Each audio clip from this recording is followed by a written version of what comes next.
আছো? আলহামদুলিল্লাহ, আমিও ভালো আছি।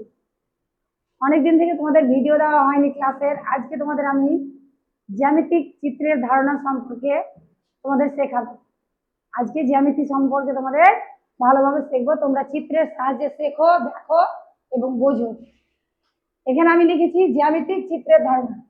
চিত্রের ধারণা জানতে গেলে আগে আমাকে জ্যামিতিক কি সেটা জিনিস জানতে হবে।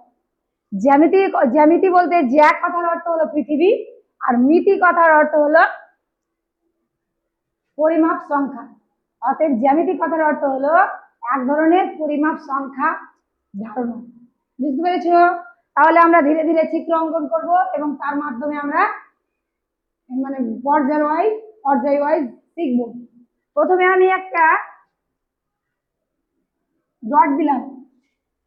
এই যে আমরা এটার নাম কি? মার্কার। মার্কার বা কলম বা পেন্সিল দিয়ে আলতো ভাবে কোনো সাদা জায়গায় ঠেকালে যে চিহ্ন পড়ে, যে জ্যামিতিক চিহ্নটা পড়ে, এই চিহ্নটাকে আমরা বলবো বিন্দু। এই চিহ্নটাকে কি বলবো? তাহলে এটার নাম হলো বিন্দু। এবার এখানে একটা বিন্দু, এবার আমি এখানে একটা বিন্দু দিলাম, এখানে একটা, এখানে কটা বিন্দু হলো?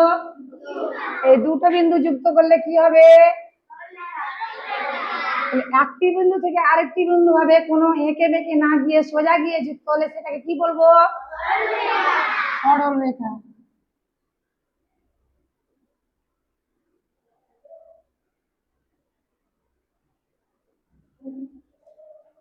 এবার একটা বিন্দু থেকে আরেকটি বিন্দু এঁকে বেঁকে গিয়ে টাচ হলে সেটাকে আমরা কি বলবো? এই রেখাটাকে বলবো বক্ররেখা। কি বলবো এটাকে? বক্ররেখা। তাই তো?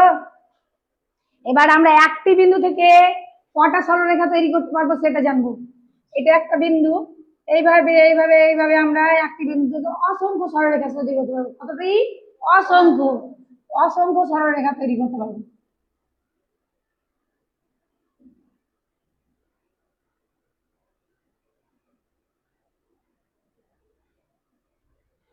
কিন্তু আমরা দেখো দুটো বিন্দু দিয়ে মাত্র একটি মাত্র সরলরেখা অঙ্কন করতে পেরেছি। কটা? তাহলে আজকে আমরা জানলাম একটি বিন্দু দিয়ে অসংখ্য সরলরেখা তৈরি করা যায়, আর দুটি বিন্দু দিয়ে একটি মাত্র সরলরেখা তৈরি করা যায়। বুঝতে পেরেছো? এবার আমরা একটি বিন্দু এবং দুটি বিন্দু শিখলাম। এবার তিনটি বিন্দু দিয়ে কি কি তৈরি করা হয় সেটা শিখবো। তার আগে একটি বিন্দু দিয়ে আরেকটি বিন্দু দিয়ে যুক্ত করলে কি শিখছি সেটা দেখো। এখানে একটা বিন্দু দিলাম, আর সেই বিন্দু থেকে গোল করে গিয়ে আবার সেখানে টাচ করলে আমাদের কোন বিন্দু কি কি জ্যামিতিক চিত্র উৎপন্ন হচ্ছে? একটা বৃত্ত। একটি বিন্দু থেকে আবার গোল করে গিয়ে সেখানে পৌঁছে গেলে আমরা যে জ্যামিতিক চিত্রটা পাই তার নাম হলো বৃত্ত। তাহলে আমি বলি এই যে আমাদের এটা লম্বা দাগ স্ট্রেট, সেটা হলো সরলরেখা। সরলরেখার উদাহরণ কি হতে পারে? স্কেল। বক্ররেখার উদাহরণ কি হতে পারে? ধনুক, তাই তো? বা ছাদের টিন, অ্যালবেস্টার, বা মেয়েদের কোকড়ানো চুল, এগুলো হবে বক্ররেখার উদাহরণ। এবার যদি বলি বৃত্ত, এই যে গোলাকার, এর চিহ্ন কি হতে পারে? উদাহরণ কি কি আসতে পারে? একটা বল, একটা পয়সার কয়েন গুলো, এটসেট্রা। এবার আমি একটা বিন্দু দুটো বিন্দু হয়ে গেছে, এবার আমরা শিখবো তিনটি বিন্দু দিয়ে কি উৎপন্ন করতে পারি। তিনটি বিন্দু দিলাম, তিনটি বিন্দুর আমি এবার যুক্ত করব। যুক্ত করলাম দিয়ে আমি কি উৎপন্ন করলাম? একটা ত্রিভুজ উৎপন্ন করলাম। ত্রিভুজ। এবার এখানে আমরা বৃত্তর তো নাম দেওয়া যাবে না, যেহেতু কোনো কর্নার নেই, বৃত্ত বৃত্তই। কিন্তু যেহেতু তিনটে কোণা আছে বা তিনটে বিন্দু আছে, সেজন্য আমরা নাম দিয়ে লিখতে পারি এ বি সি। অতএব এবিসি হলো একটি ত্রিভুজ। এবার আমরা তিনটি বিন্দু দিয়ে আমরা যে ত্রিভুজ আঁকলাম, এরকম আমরা যে আমরা দেখতে পাই আমাদের আশপাশে তিনটি বিন্দু দিয়ে কি জিনিস দেখতে পাই? একটা খাওয়ার জিনিসের মধ্যে সিঙ্গাড়া দেখতে পাই, আর একটা মিশরের দেশে কি পেয়েছি দেখতে আমরা পড়াতে? পিরামিড। তাহলে তিনটি বিন্দু দিয়ে তৈরি সমতালিক চিত্রকে কি বলবো? ত্রিভুজ। এবার শিখবো চারটি বিন্দু দিয়ে কি কি পাচ্ছি আমরা। চারটি বিন্দু দিয়ে তৈরি যে সমতালিক জ্যামিতিক চিত্রকে আমরা কি বলবো? চতুর্ভুজ। কি বলবো? চতুর্ভুজটার নাম দিব, ওটাতে এবি দিলাম, এবার আমরা অন্য কিছু দেব। M N O P. কোনো ব্যক্তির নাম নিয়ে জন্মগ্রহণ যেমন করে না, পরবর্তীতে নাম দেওয়া হয়, সেরকম আমরা অঙ্কন করার পর আমরা নিজে থেকেই যে কোনো নাম দিয়ে আমরা ব্যবহার করতে পারবো। তো আমরা এই যে চতুর্ভুজ আঁকলাম, চতুর্ভুজের উদাহরণ কি দিতে পারি? উদাহরণস্বরূপ কি দিতে পারি?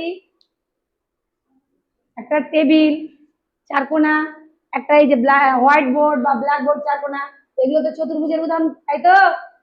এবার আমরা ধীরে ধীরে এইটুকু শিখলাম। এবার আমরা আজকে শিখবো ত্রিভুজ সম্পর্কে বিস্তারিত জানবো। আজকে আমরা ত্রিভুজ সম্পর্কে বিস্তারিত জানবো।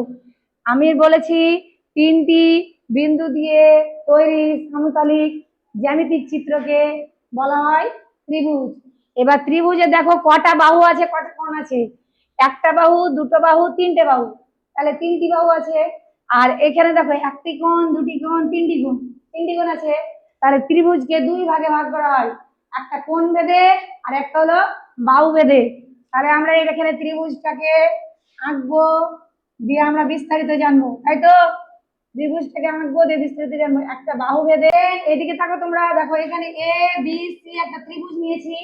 এই ত্রিভুজ সম্বন্ধে আমরা বিস্তারিত জানবো। ত্রিভুজকে দুই ভাগে ভাগ করা হয়, বাহু বেঁধে এবং কোণ বেঁধে। বাহু বেঁধে ত্রিভুজকে তিন ভাগে ভাগ করা হয়, সমবাহু ত্রিভুজ, সমদ্বিবাহু ত্রিভুজ, বিষমবাহু ত্রিভুজ।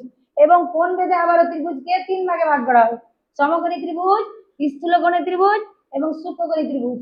যে ত্রিভুজের তিনটি বাহু সমান তাকে বলা হয় সমবাহু ত্রিভুজ। যে ত্রিভুজের দুটি বাহু সমান এবং একটি বাহু অসমান তাকে বলা হয় সমদ্বিবাহু ত্রিভুজ।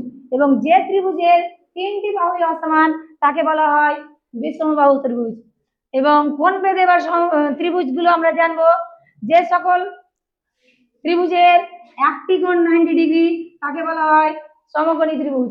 যে ত্রিভুজের একটি কোণ 90 ডিগ্রি থেকে ছোট, যে ত্রিভুজের একটি কোণ 90 ডিগ্রি থেকে ছোট তাকে বলা হয় সূক্ষ্মকোণী ত্রিভুজ। এবং যে ত্রিভুজের একটি কোণ 90 ডিগ্রি থেকে বেশি তাকে বলা হয় স্থূলকোণী ত্রিভুজ। তোমরা বুঝতে পেরেছো স্টুডেন্ট? আজকে তোমাদের আমি ত্রিভুজ সম্পর্কে ধারণা দিলাম। এর নেক্সট ক্লাসে আমি তোমাদের চতুর্ভুজ সম্পর্কে বিস্তারিত জানাবো এবং শেখাবো।